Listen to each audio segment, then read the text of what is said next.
Hi everyone, Gaijin Goomba here. Last time we talked about Final Fantasy summons and their cultural inspirations from the Middle East. So this time around, let's head over to Asia and see what cultural inspirations they lend to our favorite summons. For the record guys, I know there are games where you fight a lot of the summon characters, but I'm looking specifically at player-controlled summons. Otherwise, this miniseries is going to last a lot longer than anticipated. I'm also going to go on record in saying that I do not profess myself to be a master of all languages, so I'm probably going to mess up some pronunciations here and there. Anywho, first up, let's talk about some familiar territory, Japan and the summon Yojimbo. Thanks to the Teenage Mutant Ninja Turtles and Akira Kurosawa, I think the majority of us have a pretty solid idea of what Yojimbo are. But if you really don't know, Yojimbo are basically blades for hire during the post-Tokugawa shogunate during the dissolving of the samurai. In the game, you pay Yojimbo each turn for a different amount, which yields a different attack. What's a little odd about this character is his dog, Daigoro. I think the reference with this name comes from a super popular manga called Kozure Okami, or Lone Wolf and Cub. The manga was turned into several movies, plays, and even a TV series, so it's pretty well known. The story itself is about a man named Ogami Ito, who was driven to becoming an assassin with his 3-year-old son Daigoro after the Yagyu clan brought false accusations against him. In naming concept, I think Yojimbo is fairly well represented with the exception of Daigoro, because really, who represents a key character in a well-known, well-loved, deep story as a dog? Aside from that though, this is pretty good. Yojimbo even uses a specific katana called a do-tanuki, or torso cutter, much like Ogami who favored the short blade as well. As a whole, Yojimbo has some fun influences and utilizes them really well. Next up, let's talk about a more obscure summon, Kirin. For those of you young whippersnappers, Kirin was an Esper in Final Fantasy IV who protects the party with Lifeguard and teaches several healing spells. Kirin in-game also appears to be some sort of a cross between a giraffe and a deer, which seems a bit unusual. So how does it compare to Kirin of mythology? Kirin originated in China as a symbol of fertility, luck, protection, longevity, and prosperity. But quickly it spread all over Asia. Often they're depicted as one part dragon and one part horse, or even unicorn in some cases. According to legend, these holy animals would appear with the birth or death of a ruler or a sage, and in their appearance brings good luck and prosperity to those it visits. Now as I said, Kirin are known all over Asia, but it's Japan's interpretation that I'm the most curious about. Interestingly enough, Kirin is the Japanese name for giraffe, so long neck? Check.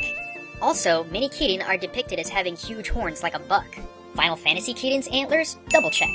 This tied to the fact that both Kirin are protectors and bringers of prosperity, it looks like Final Fantasy really nailed the creature behind the myth. Okay everyone, I'll stop beating around the bush. Let's talk about Shiva.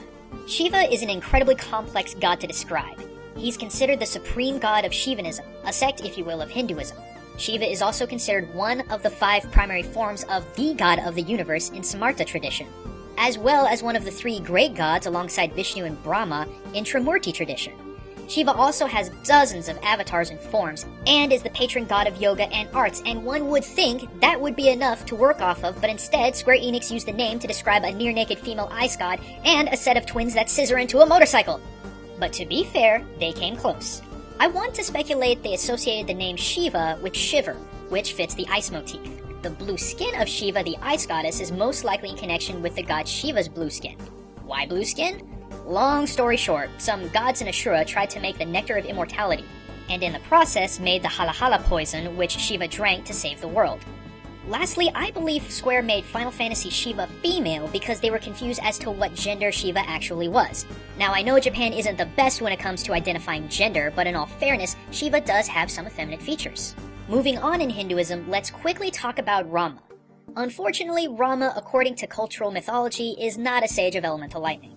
Rama's name comes from the Hindu epic Ramayana, in which Rama, an incarnation of Vishnu, sets out on a quest to save his wife Sita from Ravan, the king of Lanka, with the story mostly surrounding the concepts of Dharma. However, Indra, which is another name for Final Fantasy Rama, is a Hindu god of storms who uses the Vajra, otherwise known as the Thunderbolt, as a weapon. So in name, no, Rama kinda drops the ball, but in concept you can easily see the inspiration. And that's all I have for Asia-themed summons for this episode of my Final Fantasy miniseries. I understand I'm missing a few, particularly Ashura, but let's just say I'm saving that for another time. Next time, we'll be talking about the influences of Greece and Rome and how they shape yet another set of Final Fantasy summons. But until then, this is Gaijin Goomba, signing out. Thanks for watching everyone! Be sure to check out my channel for more videos about culture and gaming, and if you missed the first episode of the Final Fantasy Summons miniseries, go ahead and click here for that first episode. And as always, be sure to check out the Game Theorists channel where Matt, Pat, Ronnie, and myself dissect your favorite games in search of real-world truths behind them. See you then!